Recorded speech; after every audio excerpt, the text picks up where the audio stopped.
Baik, terima kasih Bu Murni waktunya. Assalamualaikum warahmatullahi wabarakatuh. Senang sekali kami dari podcast Kan dapat menyapa Bapak Ibu hadirin sekalian peserta pertemuan teknis dalam rangka Hari Akreditasi Dunia tahun 2022. Dan tentunya tidak kalah serunya juga kami menyapa Bapak Ibu pemirsa dimanapun berada. Dan kali ini kita akan membahas ya terkait dengan inovasi-inovasi, kemudian terkait dengan tantangan-tantangan kan ke depan. Kalau Bapak Ibu sekalian sudah lihat ya video-video sebelumnya, banyak sekali tantangan ke depan kan. Nah, pada topik kali ini tantangan tersebut akan kita jawab. Salah satunya yang akan kita angkat yaitu terkait dengan rencana penggabungan berbagai skema akreditasi LPK, khususnya terkait dengan skema akreditasi berdasarkan SNI ISO 17065.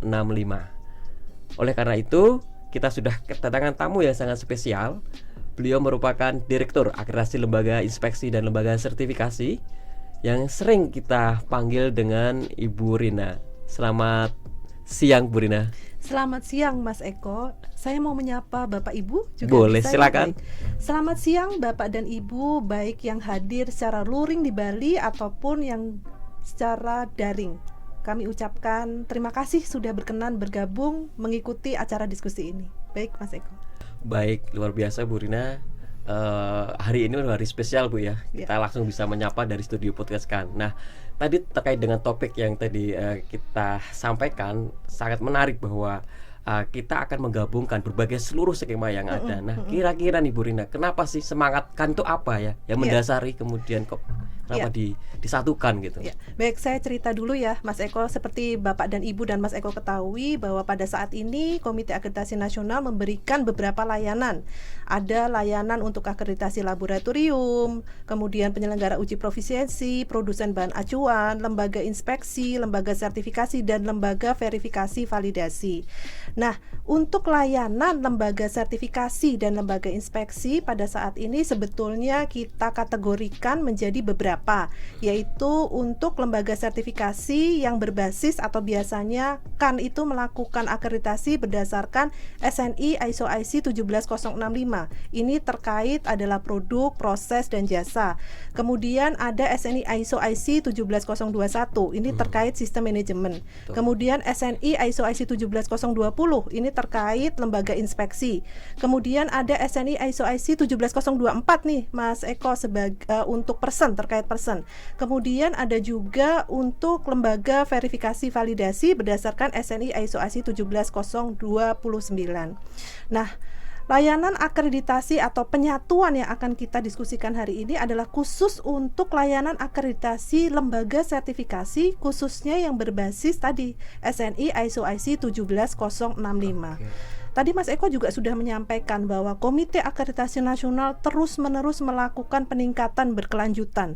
Di antaranya ini tadi Mas Eko, penggabungan skema akreditasi lembaga sertifikasi khususnya yang berbasis atau berdasarkan SNI ISO IC 17065 terkait produk, proses, dan jasa.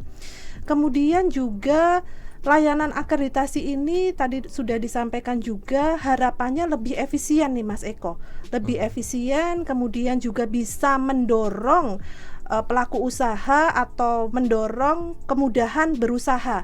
Jadi Komite Akreditasi Nasional benar-benar inginnya sangat memperhatikan kebutuhan dari klien. Harapannya ketika nanti penggabungan skema ini sudah diimplementasikan, itu juga akan mendorong lembaga sertifikasi untuk lebih memudahkan juga pelaku usaha, dalam hal ini klien lembaga sertifikasi, untuk mudah mengajukan atau diproses sertifikasinya.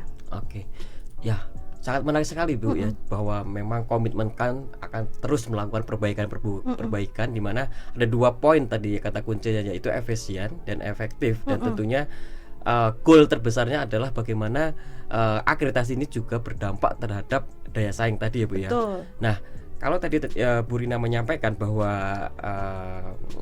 yang akan digabungkan adalah yang berdasarkan dari SNI ISO 17065 kan banyak skemanya. Apakah seluruh skema atau seperti apa ini, Bu? Terima kasih Mas Eko.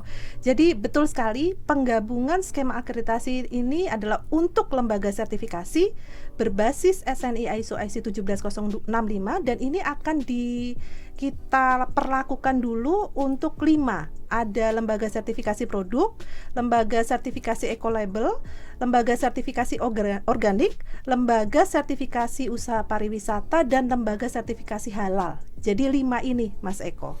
Wah, lumayan berarti, Bu, ya. Untuk awalan sudah luar biasa ya, karena pasti di balik itu kan ada tantangan. Nah, dari 5 itu, apakah kalau kita lihat badan akreditasi lainnya, itu juga di negara lain ya, kan kalau di Indonesia hanya kan gitu ya, sebagai badan akreditasi. Apakah juga melakukan itu gitu? Ya, Mas Eko. Jadi Komite Akreditasi Nasional seperti Mas Eko ketahui pada saat ini sudah menjadi anggota atau sudah menandatangani MRA dengan Asia Pacific Accreditation Cooperation. Nah, negara yang bergabung dalam APAC tadi, Asia Pacific Accreditation Cooperation, ini sebagian besar sudah menerapkan sistem penggabungan ini.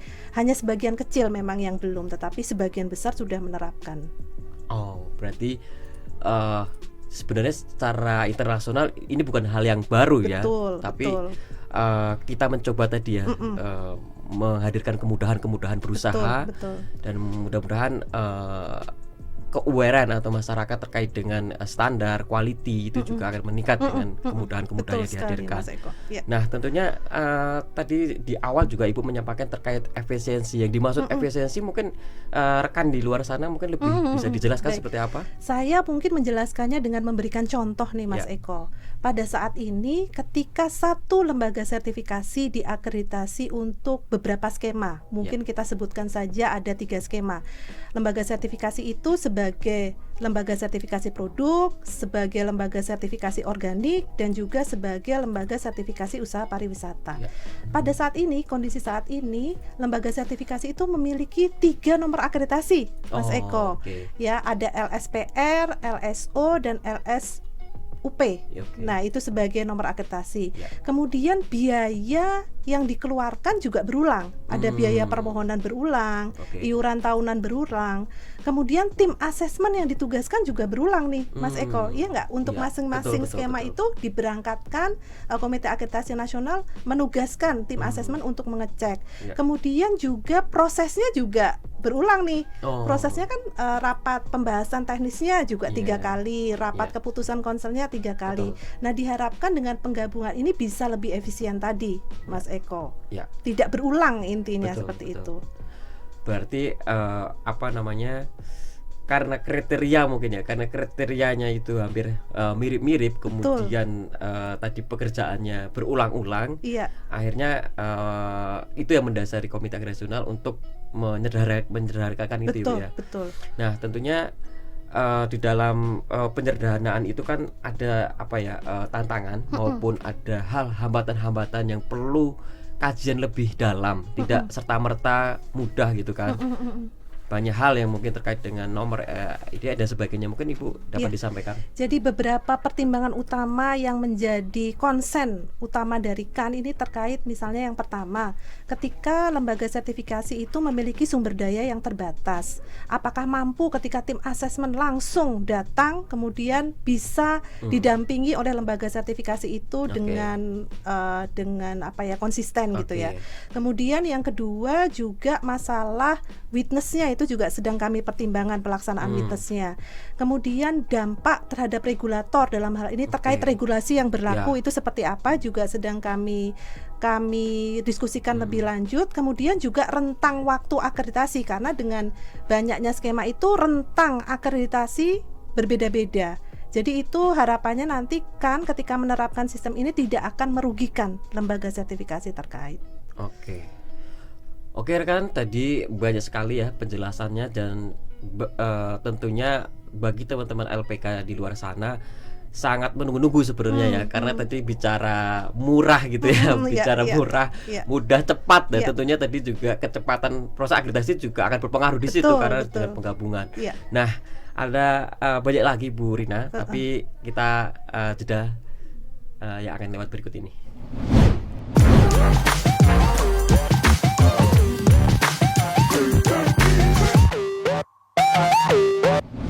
Halo rekan, kembali lagi di podcast kan. Nah, tentunya Bapak Ibu peserta Hari Akreditasi Dunia dalam rangka panitia teknis sudah sering ya melihat YouTube, tapi jangan lupa dong harus ketik subscribe, like, and share ya. Tentunya terkait dengan seputar akreditasi, sertifikasi, info-info terkini akan kita sampaikan melalui media ini. Nah, kembali lagi ke Bu Fajarina. Ya. Ada pertanyaan menarik nih Bu ya. Tadi kan Ibu menyampaikan di awal terkait dengan efisiensi. Nah, dari si LPK sendiri sebenarnya pengen tahu ya, tadi dikatakan murah. Nah, sebenarnya signifikan nggak sih murahnya gitu Iya, kan? iya. Berasa nggak nih? Iya ya. Tadi disampaikan tentang efisiensi biaya ya, Ya. Mas Eko. Jadi tadi disampaikan bahwa biaya permohonan itu berulang, iuran tahunan berulang, kemudian ada juga biaya atau honor ketua tim juga yang berulang. Komite Akreditasi Nasional sudah melakukan simulasi awal Oke. dan memang ada penghematan atau penurunan biaya sekitar 25% dari sampai 35% dari biaya yang sebelumnya. Jadi harapannya ini lebih efisien di segi biaya. Di samping tadi ya, waktunya lebih cepat, tidak berulang kali untuk timnya dan sebagainya. Oke. Ya. Dan harapannya mungkin juga nantinya ke hilirisasi juga mereka Iya, sertifikasinya juga betul berpengaruh ya Bu ya. sekali, Mas Eko. Harapan untuk NKRI-nya itu, Mas Iya, Eko, betul.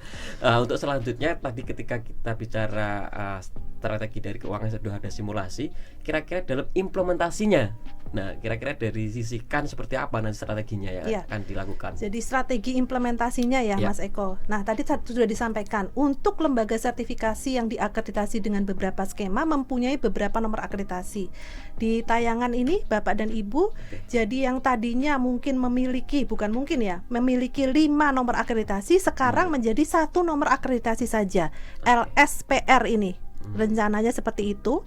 Kemudian tadi timnya juga sekaligus nih langsung datang untuk mengecek terkait halalnya, produknya, kemudian ekolabel, organik, dan usaha pariwisatanya. Kemudian juga biayanya tadi tidak berulang, tadi sudah disebutkan. Nah, untuk implementasinya ini sedang kami pertimbangkan juga karena di masing-masing skema itu tentu saja rentang masa akreditasinya berbeda-beda. Sebagai contoh misalnya tadi LSPR-nya akan berakhir di November 2022. Ya. Kemudian ekolabelnya akan berakhir di Februari 2023. Ya. Kemudian LSUP-nya atau UP-nya akan berakhir di Maret 2023 kan berbeda-beda. Berbeda-beda. Ini kan juga nanti akan mengeluarkan atau menerbitkan masa transisi yang tentu saja tidak akan merugikan lembaga sertifikasi. Itu semangatnya. Semangatnya tadi efisiensi, kemudian mendorong kemudahan berusaha itu, Mas Eko. Luar biasa. Tapi dari tantangan juga cukup banyak ternyata Bu ya.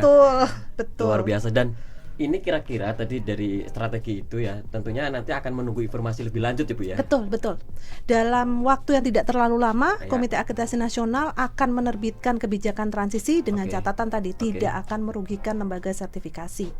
Kemudian mungkin saya sampaikan di sini, Mas Eko dan Bapak Ibu sekalian, bahwa rencana penggabungan skema ini yang kami informasikan hari ini adalah rencana paling awal dan sangat awal kepada Bapak Ibu klien Komite Akreditasi Nasional. Tentu saja nanti sudah disampaikan berulang-ulang, kami akan mempertimbangkan segala hal sehingga nantinya tidak akan merugikan lembaga sertifikasi.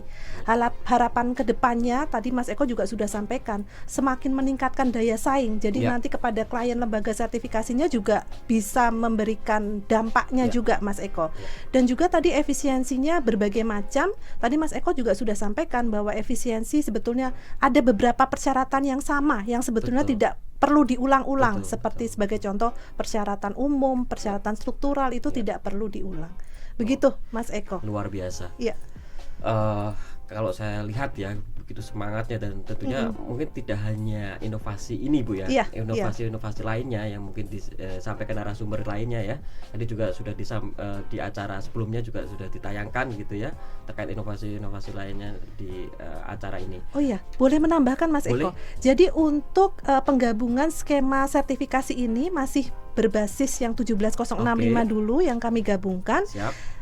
Kan mempunyai roadmap, jadi memungkinkan oke. juga untuk skema akreditasi untuk lembaga sertifikasi yang berbasis SNI ISO IC 17021 juga memungkinkan ini untuk Oke. penggabungannya. Jadi itu sudah merupakan roadmap dari Komite Akreditasi Nasional. Oke. Baik. Luar biasa berarti ya. Ya, ya. Apalagi kalau bicara 17021 luar biasa, Ya, skemanya betul, banyak sekali dan betul. itu menurut saya tantangannya juga luar Betul, biasa. Mudah-mudahan iya. apa yang menjadi cita-citakan dengan terobosan ini dapat berjalan dengan baik dan lancar ya Bu Iya, ya, terkait dengan betul, proyek Mas Eko. ini. Dan tentunya sebenarnya tidak hanya tantangan kan sendiri ya Bu Rina ya, tapi juga tantangan dari teman-teman LPK. Betul. Bagaimana menyiapkan sumber daya, bagaimana menyiapkan infrastruktur yang Betul. terintegrasi sehingga ketika kita hadir ke sana gitu ya, mereka juga udah siap. Jangan Iya. sampai ketika hadir sudah integrasi tapi mereka belum. Iya. Jadi dua sisi yang harus dipersiapkan Iya. untuk menyambut ini. Nanti harapannya sih tidak akan memberatkan LPK. Kalau Oke. misalnya nanti memang tidak bisa dalam satu waktu, mungkin Ya. ada alternatif paralel. Nanti Oh, mungkin gitu. juga Oke, gitu. siap. Ya. Berarti jangan khawatir nih. Iya, nggak Jangan usah khawatir kuncinya, Bapak Ibu. Ya. Dan tentunya ini juga nanti akan diminta juga ya Bu ya. Akan diminta juga masukan-masukan dari Betul, stakeholder betul. ya. Jadi tidak dari sikan sendiri. Iya, iya. Oke. Terima kasih Bu Rina, Iya. luar biasa penyampaian terkait dengan inovasi ya, gagasan-gagasan perbaikan untuk Komite Iya. Akreditasi Nasional.